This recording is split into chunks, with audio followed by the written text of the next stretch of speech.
Introduce Amitai Etzioni, and I'll keep this brief because I cannot possibly do justice to what Amitai has accomplished. And furthermore, you're not here to listen to me, you're here to listen to Professor Etzioni.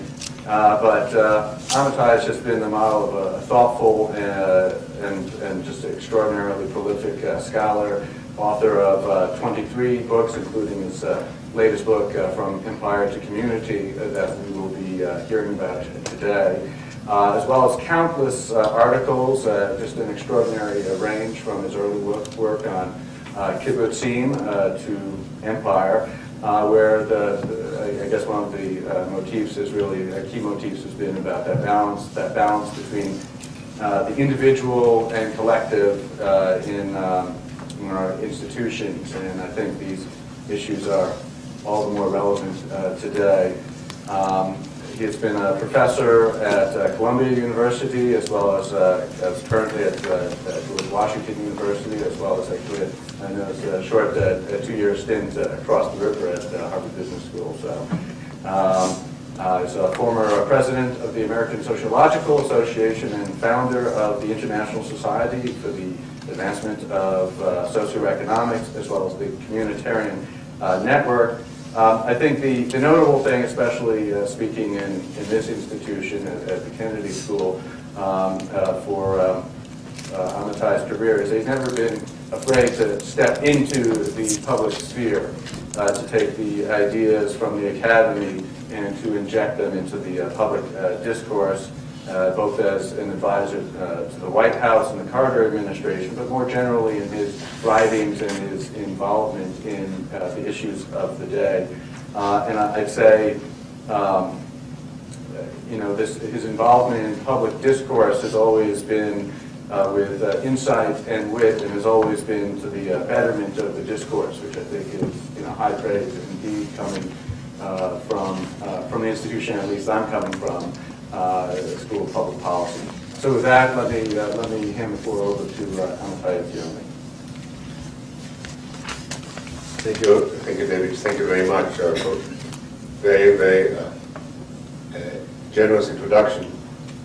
One of the joys of coming back to this part of the world is revisiting the project which you and I participated in, which I think is still one of the most interesting ones I ever had the privilege of participating in your work on DNA, and I'm very much looking forward to the book finally coming out, because again, it is exactly the issues you talk about, the balance and the tension between individual rights and the common good, and the fact that you can't solve them by simply saying, rights always prevail, or we must subordinate ourselves to the common good. That this question of where to lean, how far, is really a very important communitarian issue.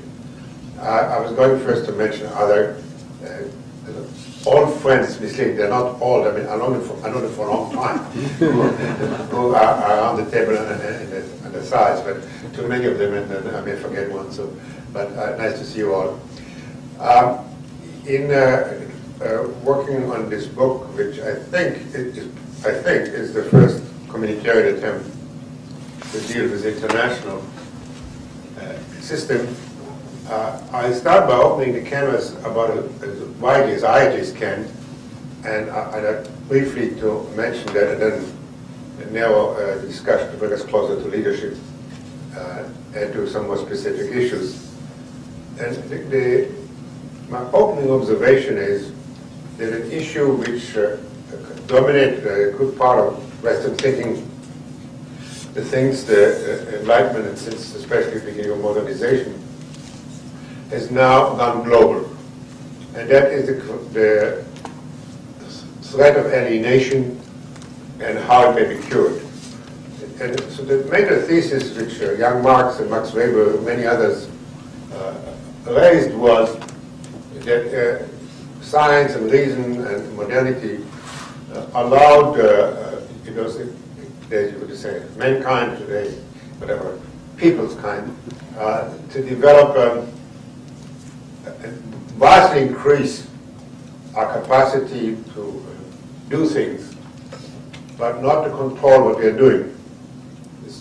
To lift weights, toss them to the moon, to produce more goods, to generate more energy, but in the process we lost control of our fate.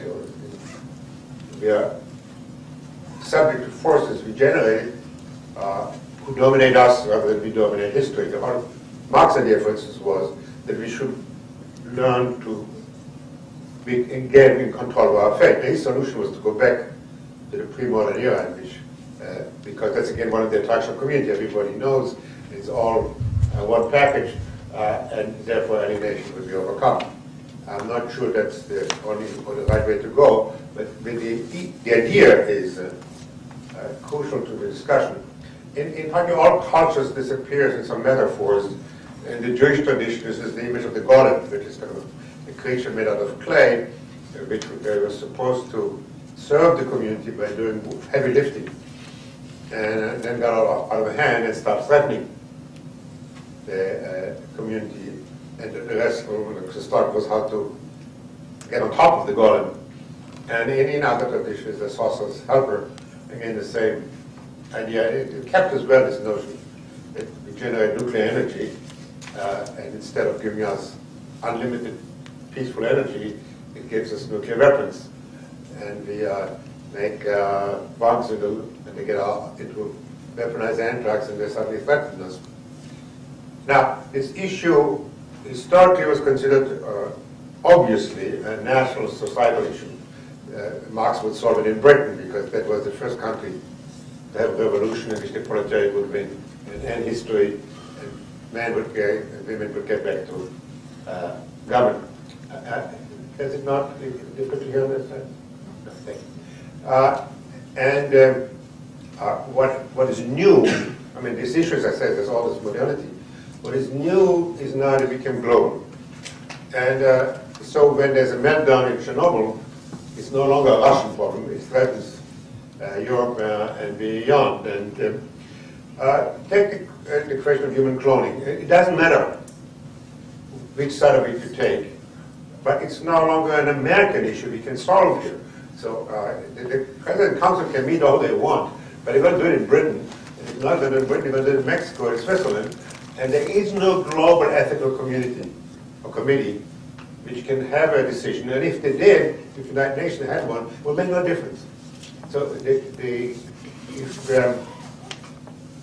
Chinese medical authorities do not report a new flu, suddenly people get sick in Toronto. And again, there is nobody which can tell us what we want to happen, what we do not want to happen.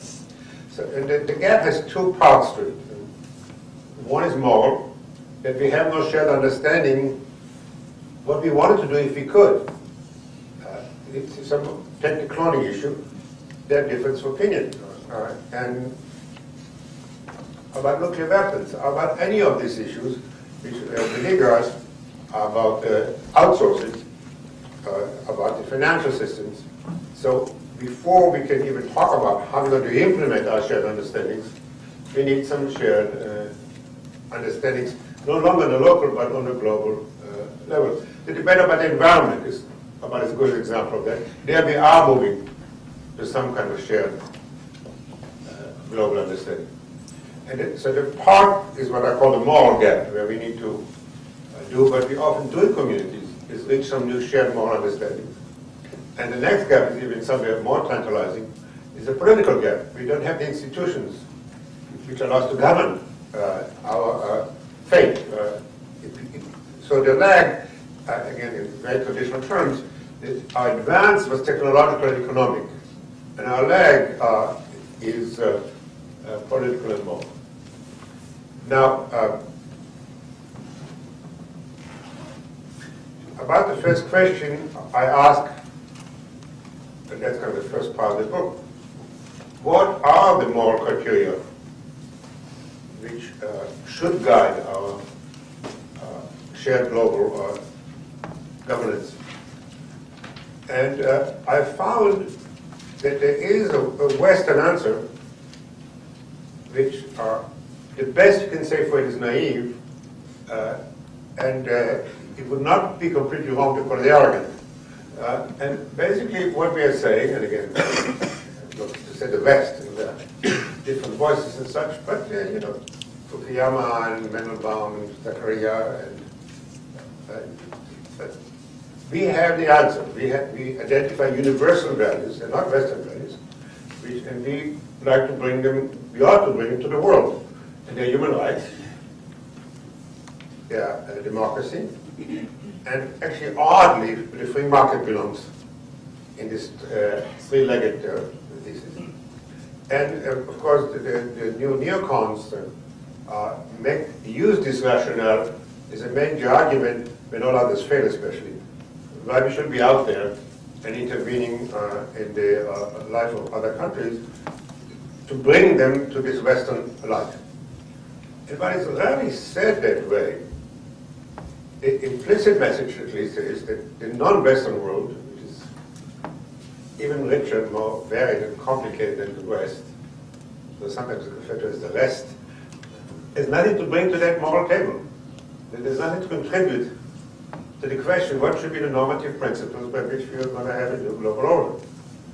And I think it doesn't take a lot of exploration to find that there's a grievous mistake. Now, to show what the East, I'll ask to apologize for using that phrase, because I mean, neither said to any learned audience, it's very difficult to cover. Maybe you can talk about the West, maybe. Talk about the East is covering such a multitude of different. It's a short that I just use for the moment. Later I will move away from it. Before I can show what the East does bring and ought to bring to this conversation, why we should listen and not just preach, I need to step back for a moment and ask what I would consider a good society. And it will allow me then to project it on the global level. And it starts with a little anecdote, which you mentioned kindly, that I paid for my sins by teaching 2 years at the B school. and I'm sure many of you know this, I wasn't very successful. I was teaching ethics. and some people work for anyone in my class. So again, another apology. And I came across a finding which for me became somewhat like a communitarian apple, like Newton's discovering the force of gravity. And my communitarian apple was the finding that when young Americans were asked if they liked that if they are charged with a crime, they can demand that they be tried by a jury of their peers and not by the judge, if that right should be respected. And they all said, yes, this is very much so, a very important right. And when they asked to serve the jury, they basically said, find somebody else.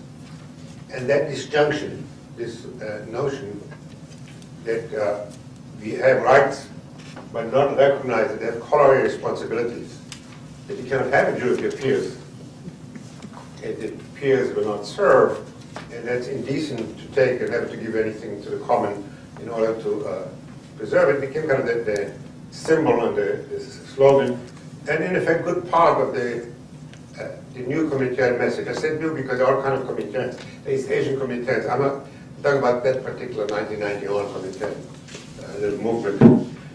And when you then increase that whole other level of order of significance, we started talking about the fact that a good society has a carefully crafted balance between autonomy, rights, liberties, democracy, and social order, and concern for the common good and responsibilities. It's not a society which is derived from one principle. Here's a major difference between a philosophical approach and a sociological approach. In philosophy, you can get a lot of points for deriving everything from one principle. In fact, that's what makes you. So libertarians, everything has to be derived from liberty, and you occasionally make a concession if you can't possibly accommodate anymore. But that's the ideal. For a sociologist, the conversation starts with the observation that societies are complex beings which cannot be organized by one principle, which have conflicting needs and conflicting values, and we somehow need to accommodate them. We can be only right centers or only common good centers. The conversation starts is recognizing that these are two legitimate claims and that we need to find ways to work out the differences rather than simply make yield to one of the principles.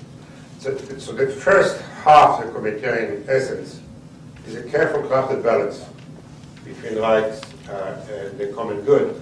And societies can be seen falling off that balance in the opposite directions. So Japan recently was a society in which the social pressures and the order, I'm not talking about the government, I'm just talking about the social fabric, was extremely tightly woven.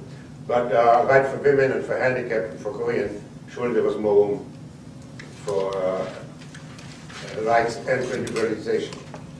Then on the other hand, at least the America that Bob Bella describes was one in which there was excessive individualism. So I'm trying to suggest that what this is, there is basically the argument that there's one model of good society. Society is meant to move in very different direction to maintain or achieve this balance. And the second and in some ways most important attribute, and that's all there is to it, this is what I can do this morning, is that the social order should be based as much as possible on moral persuasion and not on coercion. So just let me repeat these two sentences because that's the essence of what I'm talking about. A good society is one which has a careful crafted balance between autonomy and social order, and one in which the social order is based as much as possible on moral persuasion. So now if you go and take that back to our conversation, what the West brings to the global table is really basically exactly half the equation. They're concerned with autonomy, with rights, with liberty, and therefore I'm arguing that the West is half right. And exactly what that phrase means. I'm not saying there's nothing wrong with rights. I consider them sacred. And, there's nothing wrong with promoting democracy. What's wrong is not recognizing that what the other side is talking about is social responsibility. For instance, one of the interesting features is Judaism, Christianity, and Islam all share. There's basically, I mean, you can argue basically all the cows come home. There's really no profound concept of rights in any of those religions. But they all have a concept of responsibility. So, just to, sorry about that, I forgot to turn off my stupid thing. That technology dominates you rather than allows you to govern. Not to shut up. Not to want. See, it controls me. It won't let me do it. Where was it? I was arguing responsibility. Major religions. Right. No rights. Thank you. No rights and religion. The notion that we have responsibility for each other, you find in all the major religions, and again, just to make it a little more concrete, in the Jewish tradition, let's say it's Friday night and everybody's going to the synagogue and they want to go home to a lavish Friday night, Saturday Eve meal. There's a poor person who has no place to go. There's an obligation to take him home with you.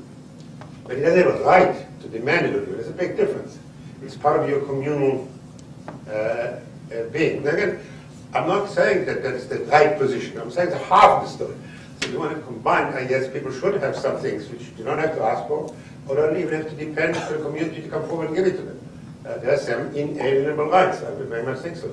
But I also like to argue that there are some things we need to do of our obligation to one another, or by the way, to the common good, like the environment's probably as good as an example as you can come up with about somewhere an obligation we have, not for another person or even a specific group, but for some unidentified future to which we all have a moral obligation. Let me push this a little. One of the things which happens in all the societies which either we liberate, like Afghanistan and Iraq, slight quotes on that phrase, or societies in which the old regimes implode, like in the former Soviet Union. And you'll find that in all of them, as a totalitarian, coercive social order is removed and implodes, you get an enormous explosion in antisocial behavior. The first thing which happened in Kabul, I'm sad to say, after we liberated Kabul, is the pedophiles came back into business. If you look at all over Eastern Europe, in China, in Iraq, in Afghanistan, Afghanistan are producing more opiate than it ever did. HIV is spreading like crazy, killing, kidnapping, looting, raping. We don't talk a lot about that. And if you push somebody, you say, well, that's conditional, or that's the price you have to pay for liberty.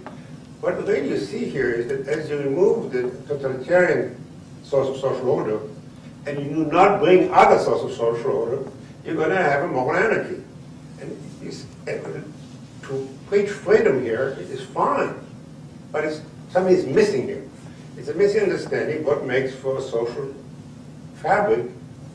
There's a lack of understanding here that what makes societies work is a network of informal social controls in which people have shared understanding of right and wrong, and they undergird it by encouraging people to be better than they would be otherwise. And that's exactly what's lacking in society. They used to be told, either by the state or by the mullahs, what they're supposed to do. To remove that, which is fine. But if all we give them instead is make your choices, we get a moral anarchy which does not go away after a year or two or so.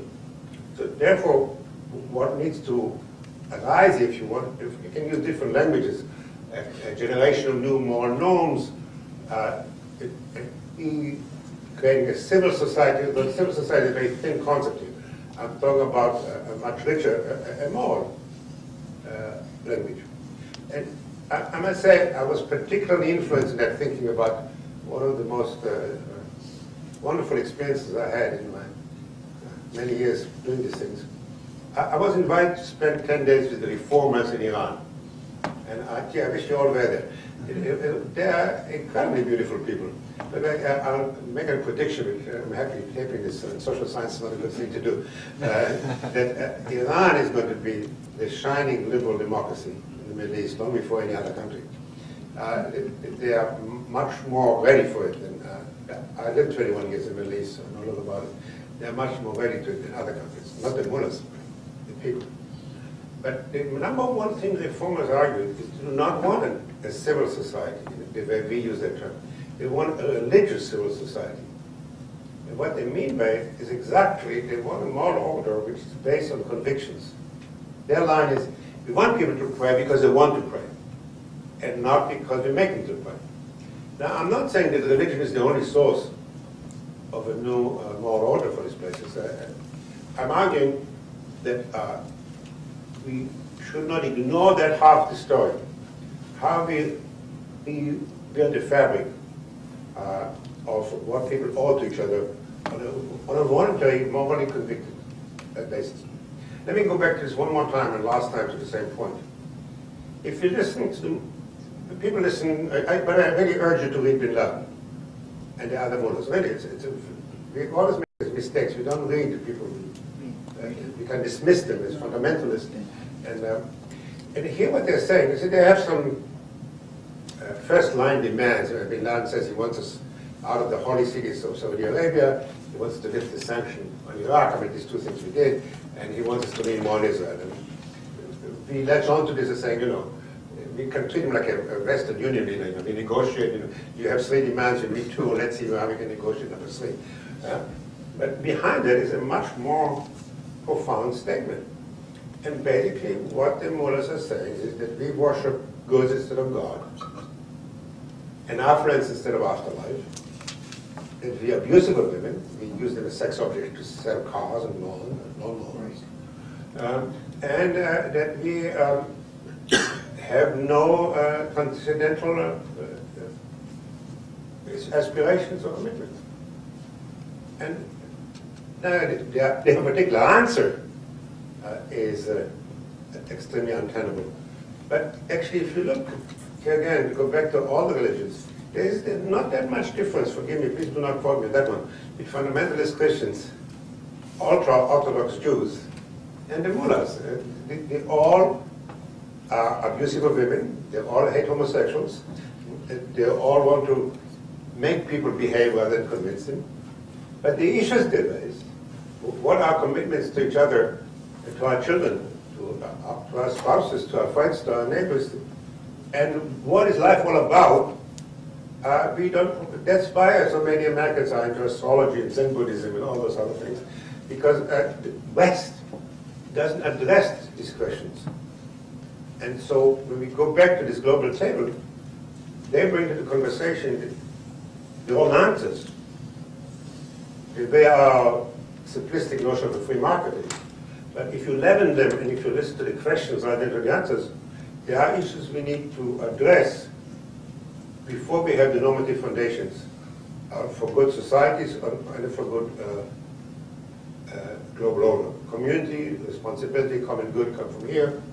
Autonomy, liberty, democracy, human rights from here. Together, they make for a communitarian foundation for good societies locally and globally. Now, in the book, I go into what it means to specific policies, but I don't have time for that. Now, so that's as much as I can do here this morning about beginning to deal with the moral gap and trying to find principles which would guide our policy and thinking about the global order. Now, the institutional story is rather different. I've been so long around and heard so often that anytime somebody says world government, everybody chuckles. Like, you know, come on. You're not a federalist, but you know. Even in the book I didn't dare use those words because the discussion is over the moment you said it, everybody dismisses it. But the fact is that we have one and we need one. And the question is not should we have one or can we have one, but only what kind of world government we will have. So to make that one a little, rush this a little, I start with a story from the Old Testament in which Samson went to Gaza and he came upon a young lion and he tore him into halves with his bare hands. And when he came back a few days later, a beehive had settled into the carcass and he was making honey. And Samson said, according to the King James version, from strong came sweet. And I prefer to translate, from might came sweet. And the point of the story is, if you look in the history of nation building, German, Italian, of course ours, there were periods in which force often played a role. It often involved enormous amount of bloodshed, certainly in the Civil War. But it wasn't the end of the story. It began a transformation which led toward a much more democratic and much more communitarian institution. There's not an advocacy for force. Use of force. Somebody who has been involved in that, nothing abhor more than use of force. But this is an empirical observation rather than an advocacy. Now, what happened since 9/11? The United States, rightly or wrongly, I'm being empirical here, established a global anti-terrorism agency in which practically all the nations of the world participate, including Syria and Yemen. France and Germany, during the height of the conflict about the war in Iraq, participate not just nominally in the sense that many nations, about 55 nations, changed the domestic laws to accommodate the war against terrorism. They do this for all kinds of reasons, often for very bad motives, like Russians because they like to get Chechenians, and the conservatives spend it because they're related to the past.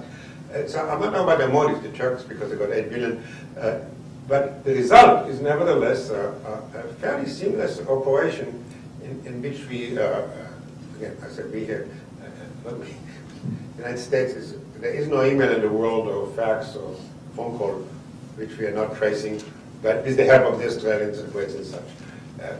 Somebody in Colombia can send a message, we're going to arrest somebody in Thailand.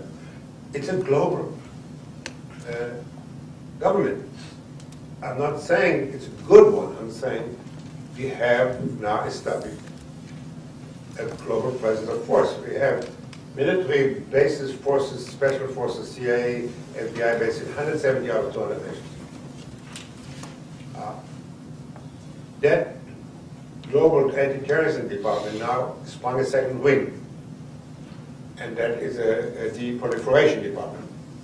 And the argument is, again, rightly or wrongly, I'm being empirical now, that nuclear weapons and arguably other weapons of mass destruction, where they really exist, not where the image, claim they exist, pose a much larger threat to other nations and to us than anything the terrorists have done so far, and that we are no longer accepting the old arms control idea in which two nations both have nuclear weapons, we kind of counterweigh each other the way we did with the Russians, maybe Pakistan and India do, maybe. That we will have inspectors to ensure that countries that have nuclear reactors use them only for peaceful purposes. That's the old school. The new school is that what happened in Libya. It's become a global policy, and I'll show in a moment why it's global, that we would like to see these weapons removed rather than controlled. And we set up, the United States set up, I should say, there was some kind of PSI, a force of 11 nations who are now undergirded this with the approval of the United Nations and the EU. This is very different from the world PSI. And which we, for example, North Korea control the high seas, and now in a moment you could ask me what about American-Russian nuclear weapons, and from my viewpoint they often go to the same place. But again, I'm being empirical here. So it's the second arm of this world government, which is, again, very authoritarian. It's not at all based on, there's no parliament controlling it, there's no place you can discuss the policy or appeal it. Very much the way force was used early in the building of other nations.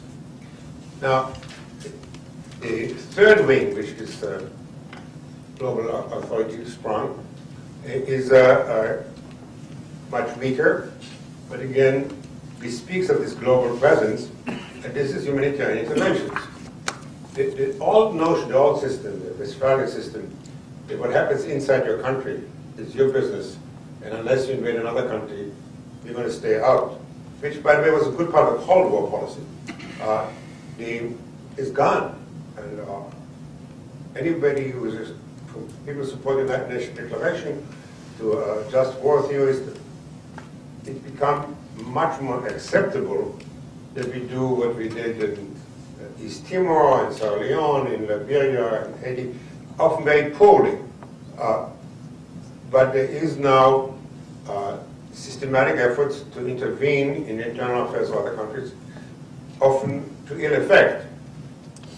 But the notion that nations are the independent actors, and there's no global being which can interfere, is no longer guiding this evolving creature. It is important detail here. One of the great contributions Joe Nye made to this conversation is by his putting so much attention to the soft power. And a good part of the debate of Iraq was, of course, as it ought to have been, the lack of legitimacy, which in effect the United Nations has become, as of now, kind of the voice of global legitimacy, despite its odd composition and its very undemocratic nature. You don't have, by the way, digression here, for those of you interested in something, you do not have to be democratic to generate legitimacy. Whatever you think about the Pope is not a representative of a very democratic being, but he is a major voice declaring what many millions and millions of people consider legitimate. And so the United Nations has this odd, quite an odd forum, which out of these debates, somehow they at the moment express quite well what a very large part of the global attentive public considers legitimate or not. So the emphasis on soft power, the lack of it, is very much part of this authoritarian beginning of a global agency or government. What is not always mentioned in this context, that's very relevant to humanitarian interventions, the legitimacy, again, is, or soft power is also, Now is very aware of that, but not everybody uses the term. It's only half the story, because it goes with hard power. So until the Australian marched into East Timor, the Indonesians kept killing East Timor, and all the United Nations resolution made no difference. until some muscle was put behind it, and until the British went into Sierra Leone, and most people feel we should have been Rwanda. So it's this combination which this thing has to evolve toward, that we both action which relies on legitimacy, but legitimacy which can be backed up, and that's the struggle about humanitarian intervention. Who will do what? So we're going to have regional forces. The regional forces have their own problems. As you know, many of them very involved in abusing the people in the countries they came to help, and they do drug dealing and rape and corruption. So they need to be professionalized, but that is all part of that building of a global presence. That is, there's another genocide happening tomorrow in a country. At least in principle, there's some preparation to step in as part of this new evolving global regime. And the fourth department, and by far the weakest, is the one which deals with public health. And that there, it has a very different format. The WHO has a very interesting change happening. And those of you who are going to study government, it's a very telling change. It no longer has to go through the Chinese government. It can go directly and deal with medical authorities in China. Now again, the reason that happened are very pragmatic. It's to do with tourism, but the result is the same, that we now have some kind of global beginning of a global monitoring system which can deal with certain kinds of epidemics. And that's as far as it goes. It lacks practically everything. There's no welfare department, there's no education department, there's not much of an environmental department, there's no accountability, there's no global parliament. And the question is, will it metaphors? Will it move on from here to something which is much more benign, much more subject to accountability, or will it be considered to be coercive, going back to my definition of a good society, in which there is social order, but it's largely based on conviction rather than on force. So in the book, I'll go on from there in the more visionary parts. It's early in the morning for me to dare let them out for you, but let me just mention one thing. And that's for far the most difficult challenge. Not only to how back to democratic, but how to make it a community. Here's the issue. And that's particularly painful to have to come to terms with. In the end, democratic governments flourish only where there are communities. By the way, Charles Taylor written a wonderful, wonderful essay that you find in the last two issues of the Responsive Community called Community, No Democracy. And here's the point. When we have democratic government, we tend to forget that we will impose pains on some part of the community. And that for those parts of the community which have to, quote, pay in a much larger way than nominally, for them to accept the legitimacy of the arrangement, they have to feel that the other part, whom they're giving, are part of their community, and otherwise they will not do so. Example, the West Germans gave $1 trillion over the last 10 years to the East Germans, and basically got a response abuse. And now, would you think for a moment that the West Germans would give $1 trillion to any other country? Why would they give it to the East Germans? With a very little fuss. But they're members of our community. In the United States, once in every 5 years, some errant journalist will write an essay about the fact that there are some states in the United States which pay much less federal taxes and get much more federal services than the other states, and everybody would say, that's not right, and that's the end of it. Why? Because they are part of the United States, of our community. If you want to do it to Guatemala, you call it foreign aid, and you're going to get a pittance. So in order to have a community of caring and sharing, which is part of the allocating process, you will need ultimately some kind of global commitment which has some kind of communitarian communal features. And I must say, even my imagination has a hard time reaching that far to see how could you have, a 6 billion people community, especially the communities historically have been defined against somebody.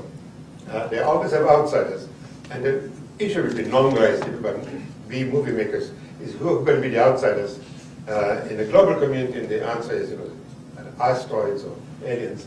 But now, I think it's time for me to stop talking about asteroid and aliens.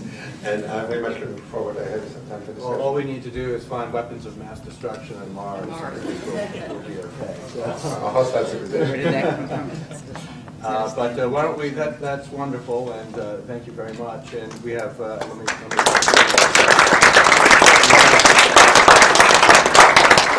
a fair amount of time for questions and answers, because we go for another half an hour. So let me open up the floor. I see a question right here. Professor Etzioni, I think that many societies are trying to achieve that balance between autonomy and social order, which you advocate as the two key elements of a good society. But I think most of us will also agree that no society has got it perfectly right. Is there, of the existing societies and countries today, is there one that you would identify that has come closest to achieving that balance? No, I don't think there's one which is close to the balance. Also, there's no precise point. There can be different mixes and combinations. It's kind of like a zone. But if you look, for instance, at Canada, which is far from a perfect society, Canada has a much stronger concept of public order, and it's largely based on convictions and not on police. In that sense, it's somewhat closer to that zone of balance. Maybe Scandinavia is, maybe not. You know, I don't. Each society, when you look at it, has its own imperfections, but they are closer to this concern. Some of them actually have are losing some of it in such the struggle with the inability to deal with immigrants, in effect, move them from this area. So, no, I don't have one which quite made it. Another issue which I was not able to go into earlier, just should mention in a sentence. We are exporting to the world a much rawer concept of the free market than we have practiced at home. And that's another area in which we need a balance between, surely very few people would anymore want to have a command and control economy. We all recognize that you need to give the free market considerable range. But we also recognize, like something like nuclear energy, needs to be contained with some regulatory and normative bodies, so it will not melt us all down. So even in the free market, we really talk about a balance between the market and the forces which contain it. And our ideology is much more raw capitalism than our practice. And then we go to countries like Russia and we try to promote or push them to become raw capitalists. The reason I mentioned in the context of the question, if you look, for instance, at Western European societies, they show a different balance between what they call the social and the social market and the social and the market. And we scoff at them and to some degree we push them in our directions. But it's not clear to me that just to give a very concrete example, in Germany, one of the major complaints is that the workers do not like to move to where the better jobs are. They like to stay in their community. And we think this is some kind of semi-retarded. They don't know what's good for them. Well, this is where the graves are of their grandparents. This is where they have friends. That is where people take care of each other, where the children can go and play in the street without worry. So the question can be asked, why can't they buy that? More community instead of whatever, more designer jeans. And so in that sense, again, I think some European societies may have had or found a better balance between the social and the market than some other sides. Can I ask a follow-up question to that? What countries are totally way out of balance? Like, just next up. Oh, that's a much easier question. I don't know which leads the program, but surely Saudi Arabia deserves some lots of points. Singapore may not be in exactly the same camp, but it hasn't quite found the balance. I think all the countries which haven't found the Western story. On the West side, I think in effect the United States already in the 80s actually was quite off the balance, and I agree with the better analysis. which kind of to some degree is reflected in Putnam and Fukuyama's work. I think we actually moved toward a more communitarian concern, but that would take me 6 hours to begin to justify that statement. So let me just leave it that the countries which basically we call authoritarian, I think, have not moved in any direction. I'd like to push you a little on this idea of the balance, because when I, for example, look at the United States, at certain levels you can say there's an imbalance, but at other levels we have a very strong communitarian network. And if you go to other countries, you see strong communitarian networks at certain levels, and then abject disorder at other levels. You go to India and you try and drive in India, God help you. And it's because no one follows the rules of the road. Indians come here and they see the Americans, and people actually respect crosswalks. They do, our institutions function. We have low levels of corruption. And so I'd like to push you a little on sort of the dialectic of order and autonomy, and tease out whether, in fact, if you look at any society, you see both, but they may not be in balance because they're operating at different levels. There aren't institutions that tie them together. Well, it's a very, very good question, and I kind of consider it an invitation to extend the seminar for 2 weeks, which is more or less what it would take to do a full justice. It's a very good question you raised. So there's much more in the smaller print, and again, I think you're absolutely right, that on some level, where there are traditional communities, they still work without having the overlay of modernity, which in some parts of India, this is a wonderful book called The City of Joy, by Calcutta, in which poor people help each other in a very communitarian way. And indeed, there is I've just been to southern India, there is a social fabric there which is working, though again, it has its built-in injustices. So it's not completely rich on rights, but it surely has a strong, and maybe sometimes excessive, social fabric. And then we also write that ours, first of all, we also have a lot of that kind of social fabric, and especially the way we don't think about it often. Most of our social fabric always was, and especially today, is on ethnic lines. So when Russian Jews come now, or Vietnamese, or both people and so on and so on, they are by and large absorbed, or Cuban Americans, by their own kind, which is not a phrase you appreciate. But empirically, that's where they find their communities and are very largely taken care of. Then we have the rules of the game notion, which other countries, especially in Asia, don't have as much. So it's a much richer story. But when you go to a place like Russia, or the former communist societies, and again, especially those which were not beginning democracies like the Czech Republic or the Latvian countries, but if you go really deeper into the former Soviet republics, you find that as they moved the totalitarian regime, they shredded actually much of the remaining social fabric, and they're basically in a social moral state of anarchy, in which people get thrown out of the train so you can get the suitcases. This symbolizes for me a world which, a gangster. Well, and again, it's not surprised that if you didn't give them another answer, Putin comes in and begins to fill the vacuum. That's exactly, maybe that's the most important point I can make here. See, yesterday I met with one of my colleagues here, and he's another admirer of Isaiah Berlin. And let me explain why it's time to allow him to rest in peace. What Hannah Arendt and Gellner and Berlin joined, and as a Jewish child born in Nazi Germany, I have some feelings for their concerns.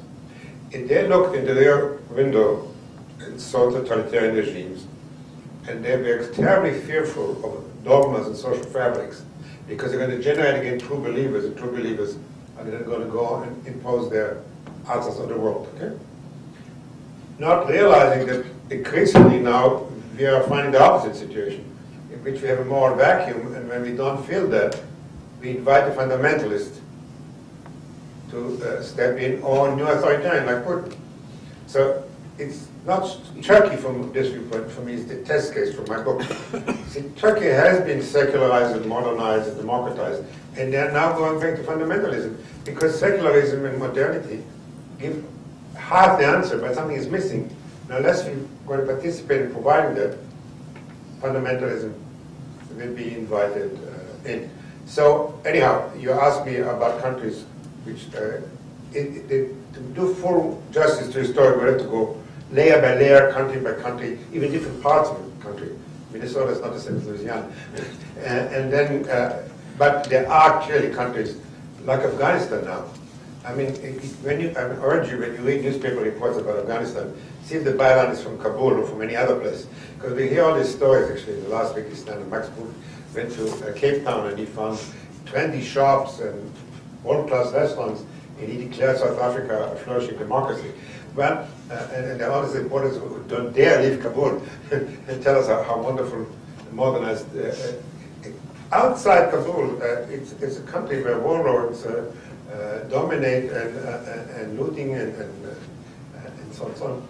So it's easier to show countries in which this has been shredded, and otherwise we need to do layer by layer testing. I have a question about the possibility that we might contribute a larger view. David Bohm, in his book Wholeness in the Implicate Order, speaks of our roots in Newtonian physics and the atomistic view of the world, which he calls fragmentation. And he says that as long as we have this fragmented view and only look at a piece of the whole, all of our policies will fail. We can't expect otherwise. So he suggests holonomy, which is consistent with quantum physics. And he says that when you look at the whole, it's only then that you'll see enough of it that you can come up with answers that really work. Do you see this having any possibility of creating like a second age of enlightenment, where out of our new scientific discoveries, we're actually led to holonomy, or a much more communitarian, holistic view of the world and institutions? Well, it's a very interesting question. It's a new term for me. Maybe I see if I can pronounce it. Holonomy. Yes, the law of the whole. Yeah, I understand, but those W's give me trouble. But in all seriousness, I think the notion of that being a whole is you don't have to be an enlightened scientist to be concerned about it. It's very much part of Asian tradition, and many others, the notion that there's some kind of an Aristotelian notion of a roundness and such. So I like to separate the notion that we should see things in context, in a whole, and worry about all the parts, from the notion of enlightenment. Enlightenment is part of the problem. Implicit in enlightenment is the notion that we are people of reason, not passion, not values, that religion is retarded and per se, that we can solve things through rationality, and it never says we therefore don't need more commitments. But the notion is they can arise out of rational analysis. And I think this is profoundly wrong. Enlightenment gives half the story, but if you want to use the term neo-romantics or whatever term you want to call it, but we need to go back to the questions. You know, we don't talk about it in the West a lot, but why are we born to die? I mean, this is something people are concerned about. What are we doing? Are we here to make more money than anybody else?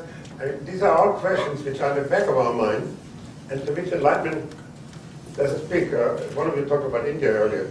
I was absolutely stunned, you know. I mean, it's kind of one thing to read about it and to experience it. But people talk about the afterlife, young people. So you suffer this life, and it buys you point to the next life. It's just not so bad, you know. And now, a sociologist calls that, sees this kind of opiate of the masses, because people don't rebel because they are kind of convicted that there's a purpose in their suffering. But you look at the viewpoint of the person who suffers, and it gives a whole new meaning to life. And if you cannot eradicate suffering, and to take away that answer, maybe we have to give some other answer. Why should they not be completely egotistical? It's no wonder that the people in East Germany have no children and walk away from their families. Because in the olden days, the state told them what they're supposed to do. We preach the market, but the market doesn't tell you what you owe to your children. And what you owe to your spouse, and what you owe to your neighbor. So to get this odd situation where now we're paying in Western Europe to friends to be friends, or not to dump your parents at a nursing home. And so the question of the social fabric, it needs to be addressed, but I don't think enlightenment will give us enough of a resource to answer that question. So I'm all in favor of homes, but I'd like to build them from different pieces. Yeah, actually, the Enlightenment was the old view, Right. and the new view is this holonomous view out of quantum physics, not out of Newtonian physics, which the Enlightenment came. Thank you for correcting me. I appreciate it. Everybody dumps on enlightenment is fine with me, and I know nothing about physics, so I move on. Let's see, I have a question for you, and it's not about details. So if we could move out of the book and look at the big thing, whatever that big thing is, I would say that we're denying some institutions that are international exist. In this discussion, we have not mentioned markets. Global markets exist, and we have to understand what implications that have and speak to those on society, because they work. I would put forward that 9/11 destabilized financial markets. We wonder about malpractice insurance rising. The basic reason is because the destabilized markets at 9/11. That's clear. And when we talk about destabilizing countries, we have to look at things like capital flight, the risk of capital. Then, so I'm asking if you could speak to that, that third leg, that institution that does exist. If you go back to the beginning, my argument is that we've made huge advances in our technological capacities and in our economic capacities. So if you compare whatever you want to use as the baseline, 1760, the industrialization in Britain and so on and so on, I think nobody could deny that it's almost difficult to measure how much our capacity to do things technically and economically has grown, and that we're lacking the capacity to guide these processes. Now, let me say that I'm happy to return to you, okay? The markets, from my viewpoint, are part of the problem, not part of the answer. So they march their way, and sometimes they do enormous good, and sometimes they do enormous evil. But there's no parliament or moral committee or anybody can say, all right, we look at that global market which does some good and a lot of evil, and we want to decide that we're going to regulate in X way. I don't know, that capital flows of hot money will be limited or not allowed, or they have to pay a tax. I'm not saying it's the right answer. I'm saying whatever the answer is, we have no institutions to deliberate or to affect it. So Greenspan has to stand up at night and leave this Wall Street at 3 o'clock in the morning to save us from some Indonesian and Russian collapse of the financial system. Now, you can say that the IMF or whatever, the GA or are part of that system, they are very thin reed to rely on. So that's where I would go. But go ahead, you were. Well, so we actually do have committees that vote and report to Greenspan. No, but they're not global committees. They speak for us, but they don't speak for the people of the world. Well, unfortunately, the capital markets exist here. But no, that I wouldn't. The capital markets are not. Well, they're directed here. Greenspan can control them. And Amitai, you said earlier that you didn't have time to inspire us, but I wish you would, and focus a little bit, having read the book, on how we increase this community of caring and sharing. You mentioned the World Health Organization. A couple of years ago, the Gates Foundation spent more money on global health than the World Health Organization. That's one of your 4 pillars of global normative governance. Europeans spend more on pet food each year than the unmet needs of the entire rest of the world's health needs. Joe Knight tells us in the book that we spend either 400 or 4,000 times more on hard power than soft power. And you know, cows are subsidized by Europeans, and American public policy to the tune of $2.50 a day, which is more than half of us live on each day in the world. So how, you know, those are just a scatter shot of some of the grosser imbalances. How do we become, what's the politics by which we become a global community of caring and sharing? Well, let me first give the bad news, and then and then people want to add the socioeconomic rights. And he thought that the march of history was inevitable, go from 1 to 2 to 3. Actually, history got stuck between 2 and 3, and it's not moving much into that direction. And not only in the United States. If you look at Britain and so on, the redistribution of wealth is really very, very minimal. I'm talking about domestic societies for the moment. Unfortunately, this duplicates itself now in the global order. We're beginning to have some concept of human rights, which even countries who violate them egregiously now pay lip service to them, and they're trying, and so on. We're beginning to have a notion of some kind of, though it's way down the road, some kind of political, but we are doing very little, as you point out so well, on the socioeconomic side. And it will continue to be the lagging sector. We're going to move a little more in that direction. Like maybe we will give 15 billion to fight against HIV. Maybe we'll have a millennium. But my prediction is not my advocacy, that will continue to lag for reasons which go into effect that survival and basic rights take priority in people's commitments over socioeconomic rights, right or wrong. The good news is what people refer to as transnational citizenship, which is a phenomenon which some of my colleagues in political science go a little gaga about it, you know, but it's still nevertheless of great interest. And there are more and more people who live in multiple countries, who have personal networks in multiple countries. And in fact, you talk about figures, you should sort to that what are their mental systems. Because Latino workers in the United States have much more money than Latin America than foreign aid. And again, in India, you see all those wonderful buildings built by Indians who work in Saudi Arabia. So the flow from have countries to have not countries in that form, again, not the ideal way. So why? Because people who live in one country have social moral commitments to people in other countries. So the greater that flourishes, there are environmentalists, there are, as I know you know, there are all these INGOs and global social movements, which are very weak but more than they used to be. So the movement against landmines, the movement, the environmental movement, and so on and so on. So the small good news is that while we have it's a road which is 1,000 miles long, we are making more baby steps in the right direction than we used to be, and maybe in some ways escalating.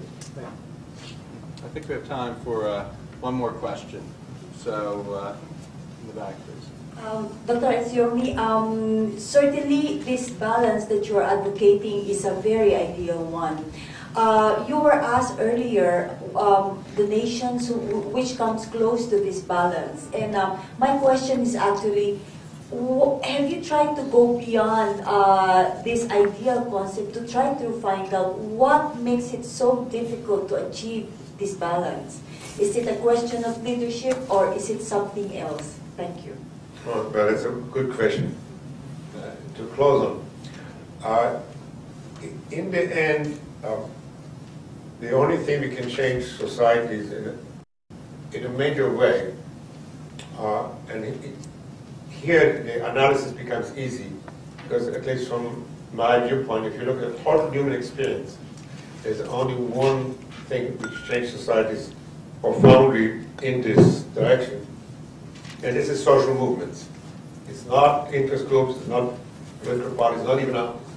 So Christianity was for a while such a religious global movement, I mean, 2,000 years ago, which changed people's hearts. And it's important for me because if I want to end up in places that people will act out of conviction in order to get not only a new social order, but one that's based largely on conviction and not on coercion, on people's believing what they're doing, we're going to get beliefs from socialism. Once had that force of making people care about others and so on and so on. So the environmental movement, the women's movement, they are all examples of movement where people who dedicated to them get new moral convictions which they share from people from other parts of the world and then act on them, always with a struggle, always against opposition, never getting where they want to be, but always make us better than we would be otherwise. So if you want to look, where are global and local forces which move us toward change, we need to identify the social movements. Now, not all of them will move us in the direction which you and I will find appealing, but they're the only major social engine I'm aware of. We can move us forward.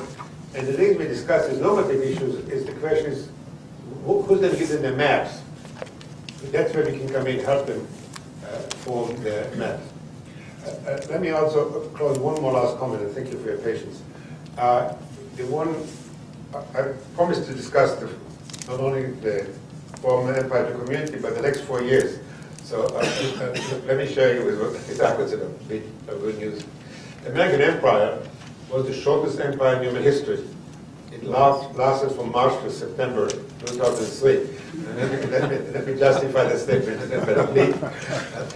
There were three elements of the Bush doctrine.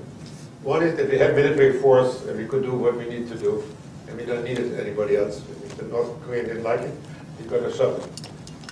The second, that we didn't need allies. It would be nice to have them, but if not, we would do it alone. And we certainly didn't need the United Nations. It was the margin of irrelevancy was a quote from March. Now, by September, our military is exhausted. Maybe we could take on Syria. Surely not North Korea. I mean, again, we could mobilize. The notion that we don't need allies, today we are pleading with the Spaniards and the Poles, would you please stay? And we running around asking other countries to send us 6 people, because we know we're hard put for many reasons with our allies. And much more interesting, when we deal now with North Korea, the United States insisted on multilateralism. And again, I'm not talking about the motives, but the empirical fact is that we will not talk to them unless it's Japanese and Chinese are involved. Not because of some normative commitment to multilateralism, but because otherwise we can deal with the problem. And in Iran, Russia and Europe playing a major role. And so unilateralism is out, multilateralism is in. And the United Nations, we are dying for its blessings on anything where that we cannot do elections, that we are there with some legitimacy. And so while the rhetoric hasn't changed, what we're doing, whoever is in the White House a year from now, really cannot longer simply rely on our military power, on ourselves. We need allies, and therefore we need to adapt our policies to keep them coming, and we'll need some kind of complicated collaboration with the United Nations, which is, all this is from my viewpoint, movement toward a better global order. Thank you very much.